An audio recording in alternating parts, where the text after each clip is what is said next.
5 p.m. today, not long to go. We prefer if you wait though until the end of the daily politics before you switch over. Not much happened in the first 15 minutes. So we are now joined to discuss that by Nigel Farage, who's joined us down the line. He joins us actually, I think, from Brussels. And by Jamie Reid here in Liverpool, the Labour MP for Copeland. You were tweeting during the live debate as well. Nigel Farage, let me come to you first. Your man, Mr. Trump, he didn't quite sparkle enough last night, did he?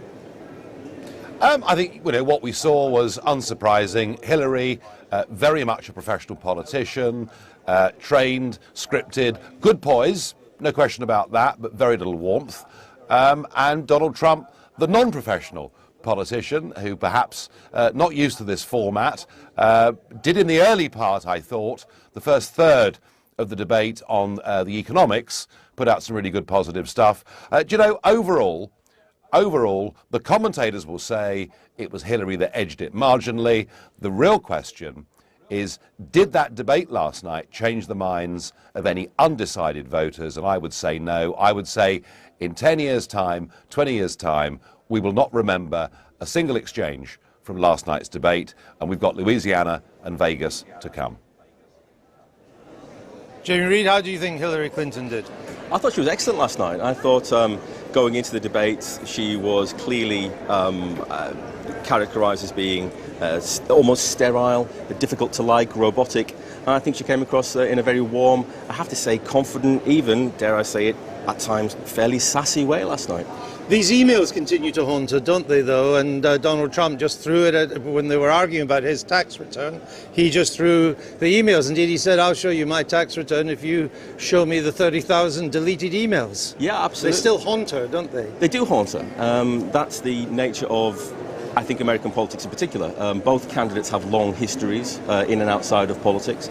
I do have to say, though, in terms of shifting the needle, I think Donald Trump's tax returns have the potential, I think, to shift the needle far more than any emails. Well, let me come on to that, Nigel Farage, and Donald Trump's tax returns, because it was suggested last night in the debate, which in a sense was a sort of delicious prospect, that he didn't deny that the reason he's not publishing his tax returns is that he doesn't pay any federal income tax, that he may be so overloaded with debt, it's all tax deductible in America, that he doesn't pay any. And indeed, he didn't deny that. He just said, when it was proffered, he said that would make me smart.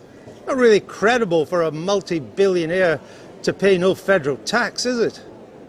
Well, as you say, a completely different tax system, completely different tax culture, but you're right. It is a question, I think, for the undecideds that he's going to need to answer.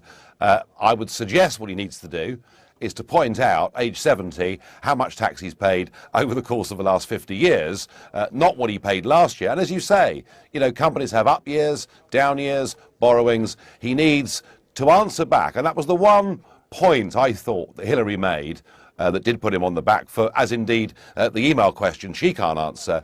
I think he needs to come up with an answer to that, to say, look, I've paid my fair share over half a century.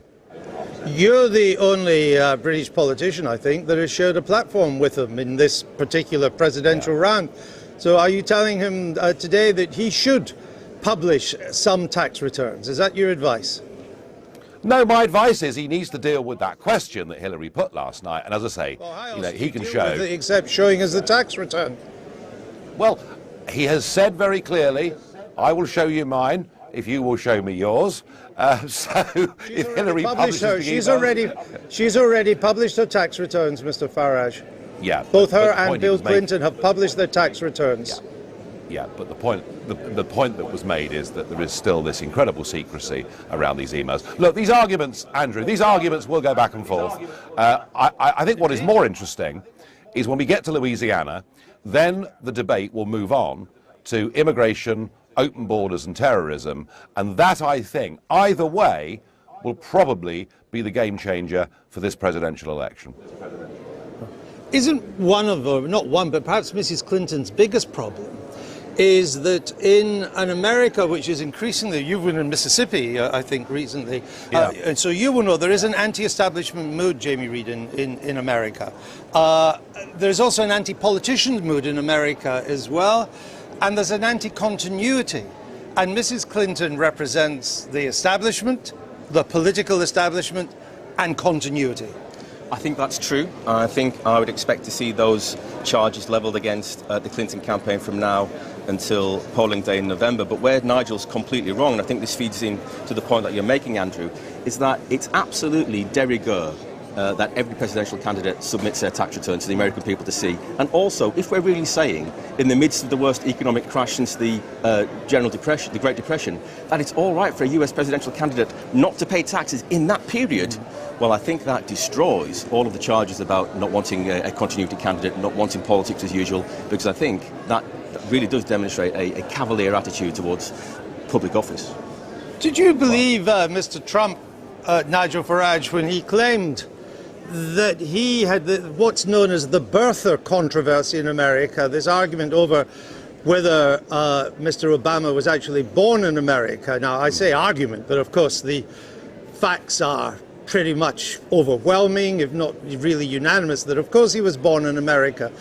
But Mr. Trump kept that alive for 5 years, and I've seen endless videotape of him questioning whether Mr. Obama was worried. And wasn't that really a dangerous thing to do, not just because of the absence of evidence, but the fact that this was the first black president, and to question whether he was born in the United States was, as Mrs. Clinton said last night, effectively a racist meme. It was a racist line of attack. Well, when it comes to racist lines of attack against President Obama, I suggest people look at Hillary's campaign team and what was said and done back in 2008. So I think this, in the end, this sort of stuff becomes a score draw. Look, if you get things wrong... Well, hold on. Hillary Clinton never got involved in that. Some of her campaign team may have. Sidney Blumenthal was one name, but she never endorsed it. She never used it. And she never carried on for the next 5 years saying that there was still an argument about this.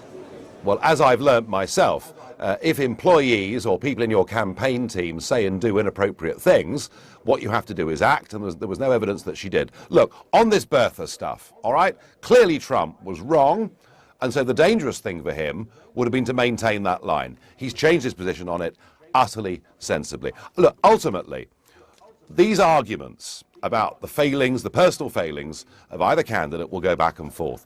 Ultimately, this is about, do you want to vote for the establishment? Do you want to vote for business as usual? Or do you want to vote for change? That is what this election is all about. And I don't think last night, frankly, moved us forward on that. All right. Mr. Farage and then Mr. Reid, after last night, Mr. Farage, do you still think Mr. Trump's going to win? Mr. Trump's voters are a bit like Brexit voters. They believe in it, they have enthusiasm, they have passion. He's the one with momentum. I still think he is going to win. Jamie Reid? I think when we next see Nigel try to make his latest comeback, he's going to have to explain why it is he's tried to defend Donald Trump's racism. But I do think this is going to be a tight political contest. It's going to be very tight. I do expect Hillary to win, but I think it could very well be tighter than many people expect. All right, tight race, but you both expect your person to win, and I just heard Nigel Farage saying that Donald Trump had the backing of momentum. So who knew that? There, you learn things on the Daily Politics. Gentlemen, thanks to you both. Hope we get to speak to you again as the US campaign goes on. About 5 weeks to go.